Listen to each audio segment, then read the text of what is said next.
Olá, gente amiga, povo de Deus, a graça e a paz do Senhor Jesus Cristo. Mais um momento na presença de Deus que eu gostaria de compartilhar com os irmãos. Já iniciando esse momento com o hino de número 456, que tem como tema o estandarte. E diz assim: o estandarte desta igreja levantemos sem temor. Ela é muito amada esposa do bendito Salvador. É Jesus o comandante, verdadeiro que a conduz. Somos nós os seus soldados, nesta igreja de Jesus, resolutos avançai, trabalhando por Jesus, o estandarte levantai, espalhando a sua luz. É muito bom, queridos, poder louvar e glorificar o nome do nosso bem-amado, nosso Senhor e Salvador Jesus Cristo. Meus queridos irmãos, a palavra de Deus hoje se encontra lá no livro de Romanos, capítulo de número 1 e versículo de número 16. 16 e 17 da palavra de Deus, que diz assim: pois não me envergonho do evangelho, porque é o poder de Deus para a salvação de todo aquele que crer, primeiramente do judeu e também do grego. Visto que a justiça de Deus se revela no evangelho de fé em fé, como está escrito, o justo viverá pela fé. Que Deus nos fale nesta noite por essa pequena palavra e acalente aos nossos corações e aos corações dos amados ouvintes nesta noite. Oremos. Pai, nós te damos graças pela tua palavra bendita, palavra eterna, ó Deus, palavra que gera vida aos nossos corações.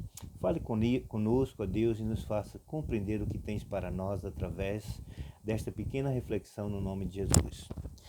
Meus queridos irmãos, em tempos de crise, onde encontrar o alicerce da fé para uma vida vitoriosa? Eu queria falar exatamente sobre isso. Em tempos de crise, onde encontrar o alicerce da fé para uma vida vitoriosa? Primeiramente, eu gostaria de salientar que no Evangelho do Senhor Jesus, tá certo? No Evangelho do Senhor Jesus Cristo. Queridos irmãos, primeiramente aprendemos que o Evangelho é o poder de Deus para a salvação de todo aquele que crê. Aí aonde nós já começamos a afirmar a nossa fé. Não há alicerce mais seguro do que o Evangelho de Cristo, que é o poder de Deus para a salvação de todo aquele que crê. Segundo, aprendemos que a justiça de Deus, ela se revela pelo Evangelho. É aí onde nós temos a confiança de saber que a justiça de Deus ela é revelada através do Evangelho. E ela se estabelece exatamente no Evangelho da nossa salvação. E terceiros, irmãos, aprendemos que o justo, ele viverá pela fé. Então são três coisas que nós podemos fincar aí a nossa esperança, como encontrar esperança no meio da crise, né, firmando a nossa fé nesse alicerce seguro que é o Evangelho de Cristo. Paulo ele não tenha nenhuma dificuldade para crer nisso. Quando ele fala no versículo 16, pois não me envergonho do Evangelho. Irmãos, o Evangelho ele é exatamente o socorro de Deus para a humanidade. É no Evangelho que nós encontramos a paz, é no Evangelho que nós encontramos o perdão, é no Evangelho que nós encontramos a salvação para as nossas vidas. E Paulo ele não se envergonhava do Evangelho, porque ele sabia que a sua fé ela só seria fundamentada e firmada mediante as adversidades e os problemas da vida, se fosse em algo realmente capaz de mudar a sua história. E o Evangelho, como poder de Deus, fazia exatamente isso. Ele mudou a história de milhares, de milhões, de milhões, de milhares de pessoas mundo afora durante esses mais de 20 séculos de história. Porque é o poder de Deus. E ele está atrelado exatamente à fé. Entende isso? É o poder de Deus para a salvação de todo aquele que crê. Então, irmãos, temos o poder de Deus, a justiça de Deus ao nosso favor e vivemos para vivermos aí uma fé vitoriosa.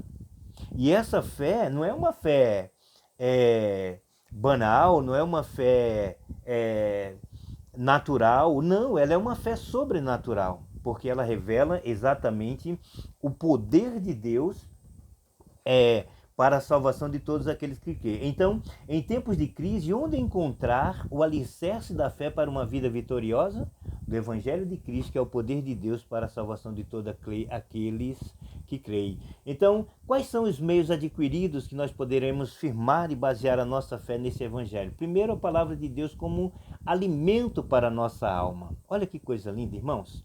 A palavra de Deus, ela serve, irmãos, para fortalecer o nosso corpo, a nossa alma, o nosso espírito. Ela é tremenda. Jesus, certa feita, falou dizendo, olha, nem só de pão viverá o homem, mas de toda palavra que sai da boca de Deus. O Evangelho, ele tem esse poder, ele causa essa diferença no coração das pessoas. Segundo, ela serve para consolar os nossos corações. Quando estamos abatidos, tristes, cabisbaixos, quando nós estamos sem inspiração, o Evangelho, ela vem com esse impacto, com esse dínamo, para mudar a nossa perspectiva a partir do nosso interior. E o Evangelho também, irmãos, ela serve para redirecionar a nossa vida. Quando nós estamos meio perdidos, quando nós estamos meio que sem saída, quando nós estamos meio que sem perspectivas de vida, o Evangelho, ele é exatamente esse orientador, esta bússola segura que todos nós precisamos para nos orientar novamente e nos voltar à consciência, à sanidade, por que não dizer, e também à paz interior, que é a paz do Espírito. Segundo, irmãos, quais são os meios adquiridos que esse Evangelho pode nos fortalecer para fundarmos a nossa fé frente às crises que nós estamos vivendo? Segundo, uma vida de oração como forma de adoração, irmãos. O Evangelho como palavra de como palavra de Deus, ela alimenta a nossa alma, ela fortalece a nossa alma, mas ela também, esse Evangelho também, ela serve como ela nos leva a ter uma vida baseada na oração em forma de adoração. Ou seja, os filhos de Deus, eu, você, todos nós que cremos, não somos pedintes, irmãos, nós somos adoradores. Deus nos chamou para o louvor da sua glória, nós não estamos por aí mendigando, não, nós somos filhos do rei. Deus, ele falou isso quando ele esteve aqui. Ele disse exatamente que ele veio para nos trazer vida e vida abundante, vida plena.